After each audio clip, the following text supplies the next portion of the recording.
Can you beat Prototype without upgrading? Nope. The reason isn't because it's so hard you need to upgrade, it's nothing like that. Instead, the reason why is because the game forces you to upgrade. But this got me thinking about what exactly the bare minimum amount of upgrades you need to beat the game is. Today, I will be answering that question. Before getting into the meat of the video, I need to explain the rules of this challenge. I will not upgrade at all in the game in any way unless I have to progress the story. What do I mean by this, you ask? In the game, you are not allowed to start some missions unless you have a specific upgrade, and in some missions, as part of the storyline, you get new abilities or powers.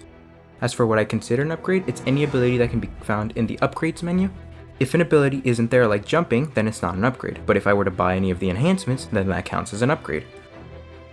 Lastly, if I buy an upgrade, then I have to immediately do and finish the mission that requires its purchase, because any action taken with the upgrade outside that mission will be counted as cheating.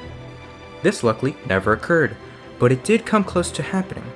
I just wanted to make sure Alex was always as weak as he could be. I'll also have an upgrade counter on screen to keep track of the number of upgrades I have purchased. As an extra, because I feel like it, I'll have a death counter as well. Now let's get into the challenge portion of the video. I started the game off with the mission Memory and Death. The mission plays out like normal, not just because it's a tutorial, but also because timeline wise, it's one of the last missions, so you have a maxed out Alex. Once this mission is completed, the true minimum upgrades challenge starts. The next mission, Unexpected Family, starts with the game flashing us 18 days earlier to Alex waking up at a morgue. Soldiers shoot us, so we run away. This mission is so easy, however, that I just goof off for a lot of it, but nonetheless, I still consume the commander and save Dana. There we go. So you get on here, and then you get on here. You can't jump by default high enough to get on here, but if you get on that ledge and then get on here, you can just like sort of slightly break the mission. It still works, but this is literally where you just jumped from. Yeah, it's just fun. Anyway, you're meant to go over there, but really you don't have to, because as soon as you exit, it'll trigger. What will trigger? This. The chopper will find you eventually. Before we continue, I have to add our first upgrade to the counter, because the disguise ability that you get before you save Dana counts as an upgrade. Past and Present is another mission where I wasn't paying much attention due to its ease. All I had to do was take out a few enemies, and that was it. My aloofness, however, almost made me mission fail, but luckily, I still beat it on the first try. Some missions you can do multiple ways. Ah, shoot, I shouldn't have done that. That's not... I normally go into the tunnel. Got you now. Because he spawns in the tunnel. Also, I would normally stealth consume him and just be like on the other side, but like, oh my gosh. Okay, I'm actually gonna fail. I'm actually gonna fail. Okay, there we go. And skip.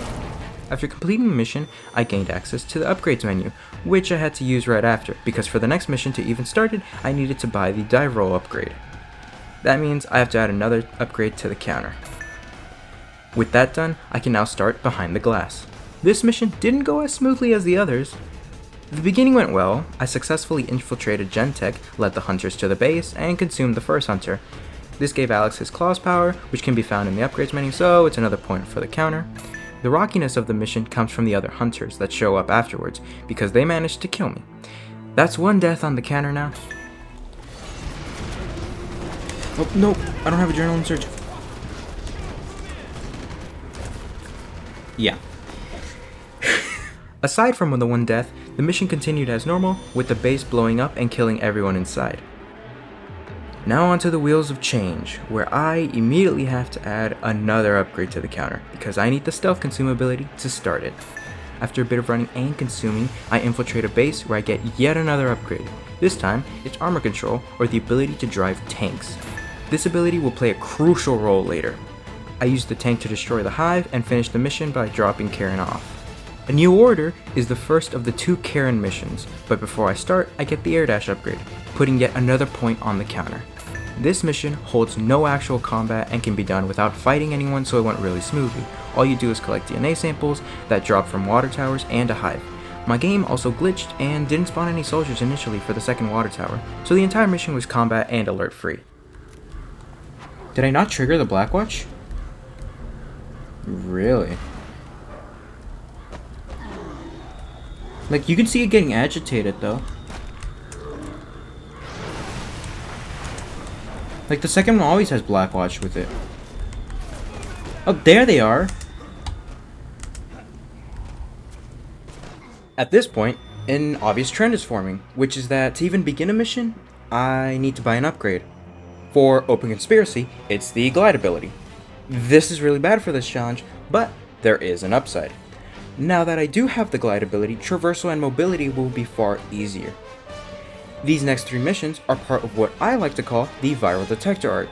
They simply revolve around viral detectors, and that is it. This specific mission has a bunch of tanks and missile launcher soldiers everywhere protecting the different convoys of UAVs. This would be difficult, but thanks to the armor control upgrade from a few missions prior, this thing is a piece of cake. Now on to In the Web, where I get the first sprinting upgrade, putting the counter at 7. All that I had to do in this mission was destroy 10 viral detectors, which was easy with the use of guns and constant jumping around in order to lessen the damage I took. Side note, there was a random hunter for some reason. I don't know how he spawned here, but he was there. Hey bro. Give me you. What the? Why is there a hunter here? Thanks for the grenade launcher. Next up is the Altered World. But remember, I need to buy an upgrade first without it being critical mass this time. Which, for now, is just extra health. The mission itself shouldn't even be called a mission. You consume a commander, and then it's just 20 different button inputs to sabotage all 4 detectors and bring in McMullen.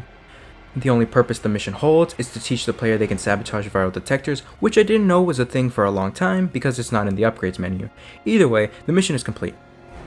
I'll say this now because this is where it starts to become relevant. Before this run, I had been 2/3 of the way to completing a minimum upgrades run on easy mode when I realized it was too easy. So I decided to start another one on normal. The relevance of this information will be explained in a bit. Now for Errand Boy, one of my favorite missions because of what you do in it. But before I start, I purchased the first jump upgrade, which is the last movement upgrade we'll get. This mission is the second of the Karen missions, where you're tasked with getting more genetic material samples. This is a trap, however, by Blackwatch, which leads to the first boss of the game, the Crossfight. The Crossfight should have been really easy, but because of the previous run I did, I was very overconfident. Instead of using the strat I always use, which is just to spam the flying kick, I decided to try fighting with my claws. This quickly got me dead, but even with one more death under my belt, I still tried to use the claws, which failed again when I got a second death. After this, I finally decided to start using the flying kick, which led me to successfully beating Cross. Although I love this mission, I hate what happens after it. At the end of the mission, Cross injects Alex with a parasite, which makes him unable to use his powers, so no claws for the next couple missions. We head back to Dana, our only remaining ally, and she points us toward Raglan, who might be able to help us get rid of the parasite. Once at the morgue, I purchase the Knuckle Shockwave and start Under the Knife. This mission plays out far worse than Errand Boy did. All I had to do was destroy 3 waves of tanks and then consume someone. This wasn't that difficult because I just used missile launchers. The problem arises with the UAVs. I didn't know this, but each wave spawns an additional 2 UAVs, so if you don't destroy the old ones, they stack up. I died 4 times in this mission. Of these 4, the 3rd and 4th were due to the previously mentioned UAVs detecting me and then blasting me. The 1st and 2nd time I died was due to staying still and being too close, so I got hit by a lot of Blackwatch and my own rockets. In the end, on my 5th attempt, I succeeded and consumed Limb, along with finally getting serious instead of being relaxed. I then went to Raglan's and failed the stolen body from the very beginning because I thought shooting Marines was a good idea. I protected Raglan as he got the samples, but failed because I did too much to the wall myself. On the 2nd try, however, I succeeded.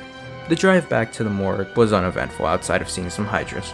Next, I started up the 3rd mission in the Depowered Arc, Biological Imperative. In it, I gained the ability to pilot helicopters, so that's another point on the counter. After some target practice, I scanned the right water tower and ejected the hunter with the cure. A bit of chasing later and I could consume the hunter, which I did. With that, I was cured of the parasite and now had access to my claws again, along with gaining 2 new powers, the blade and armor. Both will be used a lot in this run from this point forward. With this, 3 points are added to the counter, all from one mission. Now cured of the parasite, we return to Dana's safe house and buy the Tendril Barrage Devastator, which makes critical mass more than just extra health now. I started the door in the wall and chased the leader hunter who kidnapped Dana for a while. Afterwards, I fought some hunters until finally being blown up by missiles and losing track of her. Now halfway through the game, I go back to Raglan's to start the Dana retrieval arc with First and Last Things. Side note, although I'm halfway mission-wise, I still have 3 more hours of footage, further showing how much the difficulty increases. Nonetheless, I went to find a leader hunter to consume. I died in the process of fighting it, however. The second time, I succeeded in making it consumable, but I died to one of its blind strikes. Third time's the charm though, as I managed to consume it on the third attempt, or at least tried to because they are actually resistant to consumption. The leader hunter ran away, so I had to go to its hive where I fought some hunters. Once they were all taken out, I lured the hunter to the abandoned base, which took forever, and finished the mission off by knocking it out once inside. Somehow, even though this part is harder due to the lack of tanks and enemies to consume, I didn't die a single time. Now for the first monster. I head back to the base and fight the leader hunter again. This time, however, I can consume it. After consuming it, I get the infected vision power, which means yet another point on the counter. I go to a base and stealth consume a couple of carriers to fully unlock infected vision. Once unlocked, the location of the leader hunter that took Dana is revealed. I tried to consume it, but died when it hit me while I was vulnerable. I tried again and got him this time, and found out where Dana was. Now on to the second last mission in the arc, Making the Future. In it, I had to help a thermobaric tank destroy 3 hives. I managed to get the first hive done, but on the way to the second one, I accidentally blew up the thermobaric tank. The second time went way better than I could have expected, because somehow, with one tank, I took down every enemy in the second and third hive. I then took over the thermobaric tank because the dude inside is probably dead. I blew up the hive and then the core hive. After getting access to the core hive, Children of Blacklight immediately starts. This mission is the Supreme Hunter boss, and this mission, along with 2 others, do a thing where you can't leave them unless you beat them. If you exit the game and re-enter, you're put right back into the boss fight. The Supreme Hunter boss fight went way too smoothly as well. I died once, but all in all, it was easy and took me only 8 minutes to do. I started off by throwing stuff, hitting him, and got 1 stun in before I died. I got the checkpoint before I died, however, so my progress wasn't all lost. Once the checkpoint is passed, tanks spawn, so I use them because they are less risky than fighting in melee. Also, yet again, I did it all with mostly only 1 tank. I used another APC slightly, but it was mainly 1. With the Supreme Hunter down, Dana is now finally safe, and this marks both Raglan and Dana's last appearance for the game. Men Like Gods is the first appearance of the mysterious contact, but that doesn't matter. In it, I pretended to be a Blackwatch soldier by picking up patrols and killing Hydras. I fought 3 waves of Hydras, with my strat being to get low to make the Hydras pop out, then getting high enough so they couldn't hit me, but I could still hit them. Afterwards, I went to Red Crown Command, where I had to fight soldiers and the Decode Super Soldiers along with Blood Tox, which is poisoned Alex. The next mission, A Dream of Armageddon, is very easy once you know the strat of hit and run. The strat is to heal up to max or almost max health, then go and fight as much as you can, then rinse and repeat. This strat is also applicable in many other missions, but this is where I implemented it to the fullest extent for the first time. All that I had to do in the mission was destroy 9 Blood Tox blowers. I managed to pull off the mission on my very first try because I was overly cautious instead of being super relaxed like I had been before, because Blood Tox is something I perceive as an actual serious threat, and at this point of the game, I'm in the final third. The world set free is why I believed it would start getting hard. Also, it was the start of Green's arc. I stealth consumed the commander and started the trip to Times Square.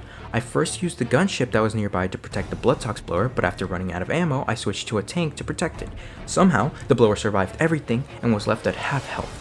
The whole time, I was worried thinking that I was going to fail, so I became extremely cautious.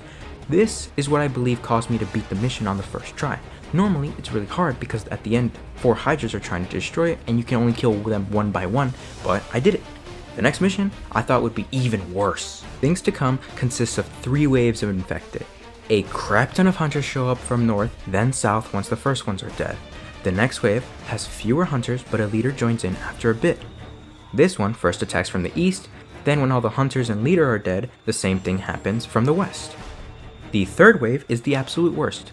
Leader hunters spawn from the east and west, while Hydras spawn from the north and south. In total, it's only 4 enemies, but man are they really tough. Hydras are incredibly powerful, and hard to kill outside of a tank, especially with no upgrades. That's not even mentioning that there are 2 plus the 2 leader hunters. Up to that point in that mission, I had been using a tank, but it finally got destroyed and ran out of ammo by then. I managed to kill them all thanks to the blade, armor, lots of gabs, and a Tendril Barrage Devastator. There's also a little secret I'll let everyone in on. I'm pretty sure the Hydras don't do any damage to the pumper, only the leaders. So just target the leaders, then go for the Hydras. Right after I finished the mission, On Instinct started, which is the green fight. I had been dreading this because I remembered how hectic, repetitive, and risky the strategy was for this fight. The way it goes is I heal up to critical mass, and then run past green and land on the round part of the curb. That should give me enough time to fire off a Devastator, run away, and then rinse and repeat. which is exactly what I ended up doing, but only for the first fourth of the fight. You see, earlier in the run, I had thought of a possible strategy that would be incredibly efficient, easy to pull off, and less risky. The strategy was to stay in a military disguise throughout the whole fight and just go into tanks to use them to kill green. The military disguise would make sure I would not trigger an alert so that I could skip the hijack animation, which left me vulnerable to attacks like her Devastator. I also really didn't want to be hit by her Devastator because it would kill me in one hit due to my low health. I used the strat, and it was successful. I defeated green in a total of 15 minutes. What I thought would be one of the top 3 hardest parts of the entire run became extremely easy. Also, side note, for everybody who already knows about this strat and uses it, the only reason I didn't know about it is that I stopped using tanks a long time ago because I deemed them too risky due to making me vulnerable to green's Devastator. Now with the infected no longer a threat, I had only Blackwash left to deal with. The first target was McMullen and Shock and Awe. My strategy for this mission was to stealth consume up to critical mass and then get a tank to destroy the blood tox filters, so just hit and run. I did this a couple of times and finished off the mission. Really simple and a good relief after what was supposed to be a stress-inducing boss. Now on to the last man. This one was easy because I was able to employ the strat I always use on normal runs, which is to shoot rockets at the choppers. I deviated a bit from the strat and hijacked a couple of the helicopters for some fun because I got cocky, but in the end, I still succeeded. It's fine, dude. There we go. This is also the last one, I think.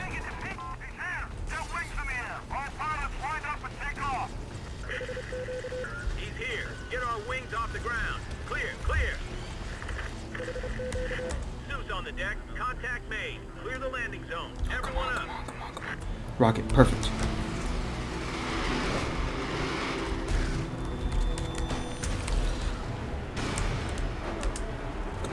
Come on. Don't despawn. Yes! With that mission done, I started 2 tickets. At this point, I was entering semi-uncharted territory. The day before I recorded this, I had hopped onto my PS5 and played on my minimum upgrade save file and tried 2 tickets. I didn't get far, and when I died, I went to my complete save. With the little bit of playing I did, I managed to devise a strat of stealth consuming for rockets and using them on the tanks. This took forever though, as a rocket launcher soldier was near impossible to find. The day I recorded, I was hoping that I wouldn't have to employ this strat, so I used a Devastator. This backfired immensely, however, because I ended up being too strong and killed Taggart. I had a laugh and retried. This time, I used the Devastator farther away and barely did any damage. With the unpredictability of the Devastator now known, I decided to scrap that approach entirely and moved on to the rocket strategy. While I was searching for a rocket launcher, I saw that nearby there was a tank that wasn't part of Taggart's crew. I went to it and hijacked it successfully. This was the strategy that I ended up employing for this mission. I would heal up and search for nearby tanks and use one on Taggart's men. After many tanks, I succeeded and consumed Taggart. This left only one man, General Randall, in the final mission, 1000 Suns. He's consumed in the very first cutscene of the mission, but you wouldn't know that since I skipped them all. The Supreme Hunter final boss starts, and I immediately get to work at doing damage. The reason I did this was because I wasn't sure if I would be able to beat him. I only had 6 minutes to kill him, and I could be killed in one good hit, or by his Devastator if I was even grazed by it. This is where an upgrade called Adrenaline Surge would be incredibly handy. What it does is this. Whenever you get to really low health, you gain some invincibility frames and 1 free Devastator. This is very useful in this fight because the arena is a small aircraft carrier and the Supreme Hunter's Devastator can cover a large piece of it, so if I'm not paying attention, I can be hit by it. If I had Adrenaline Surge, the invincibility frames would allow me to possibly survive the Devastator, but I don't, so if I get hit once, I'm dead. Adrenaline Surge would also be helpful to survive hits that would kill me, as it stops my health from going down past a certain point. This would be extremely useful at the end of the fight where there are no soldiers around I can use to heal. Sadly, I was never able to get this upgrade, which made this fight several times harder, as going melee would lead to certain death. With all of this being said, I was somehow able to get him down to only a sliver of health first try. What I did was, I used the gunships I could pick up to do damage, along with skyjacking to shoot him with rockets, but by the time the evacuation bit happened, I panicked and ended up being hit by the Supreme Hunter. In my second attempt, I died almost immediately after I tried to jump over a hit, but I still got hit. In the third attempt, I used a gunship, and then died after a midair clash. The fourth attempt was another instant death. After this death, I remembered that the armor power exists, and used it from this point forward. In the fifth attempt, I tried doing anything to deal damage. Guns, melee, gunships, and throwing stuff. It also didn't help that since I didn't have the sprinting grab, I had to stay still if I wanted to grab anything, like a person or throwable. I eventually died again, but this attempt gave me a better grasp of what attacks were most optimal. In my sixth attempt, I fired off a Devastator just to experiment, and then hit the Supreme Hunter with the blade. This left him stunned, so I went in for the free damage. This was the strat I would use to win. I would heal up to critical mass and fire off a Devastator, then hit him with the blade, which would do enough damage to stun him, then repeat the cycle. This was kind of tough to pull off due to not having the previously mentioned sprinting grab and there being no soldiers by the end of the fight. I, however, felt the strat was promising enough that I could succeed with it. I also thought that at the end of the fight, I could just throw the gunships at him to finish him off, if I couldn't use any more Devastators. Either way, this attempt was a failure because I was caught in his Devastator when I finished mine.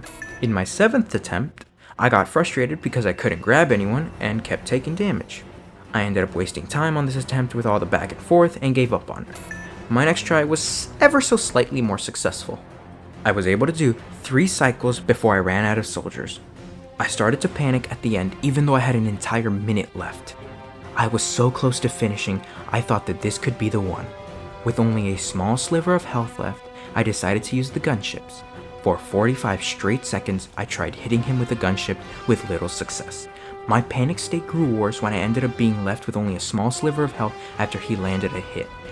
I thought that this run was over, but I kept trying until the end because the possibility of success was still there, and I didn't want to give up just yet. In the last 15 seconds, I managed to pull off an insane clutch win. I was able to grab the final gunship and throw it at him, finishing him off with the final blow. And with that, it was over. I had successfully beaten the entire game with as few upgrades as possible.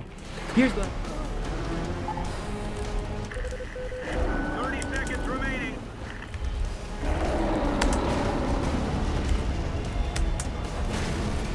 Stop! Whatever. This isn't the run. It's the run!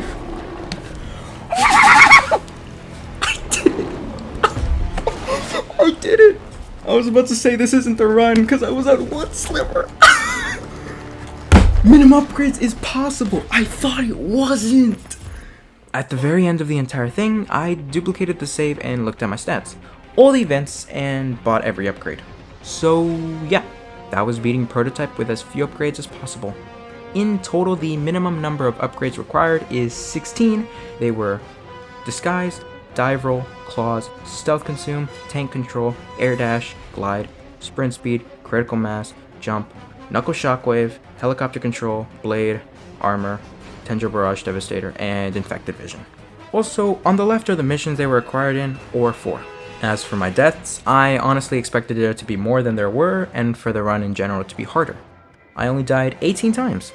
1 in Behind the Glass to Something, 2 in Errand Boy to Cross, 4 in The Stolen Body to Blackwatch, 2 in First and Last Things to the Leader, 1 in The First Monster to the other Leader, 1 in Children of Blacklight to the Supreme Hunter, and 7 in 1000 Suns also to the Supreme Hunter. Feel free to give me any suggestions for how I can improve the run and any other challenges you would like me to do. I did this one specifically because I came up with it and no one else had done it before. I really want to do more unique content outside of just Let's Plays. This doesn't mean I'll stop Let's Plays completely, but for videos that require as much storage as I needed for this one, I will have to take a break from them. I'll also probably lessen the number of games I play at a time to 2 or 1, so I can work on projects while uploading. The next project I'm making will take a really long time, but I may be able to keep regular uploads going while I make it. It's so big I might finish other projects before it. If you're interested in anything I said, please consider subscribing so you can see what I'm up to as soon as I upload. Anyway, Hope you enjoyed the video, because I had a lot of fun making it. See you next time. Goodbye.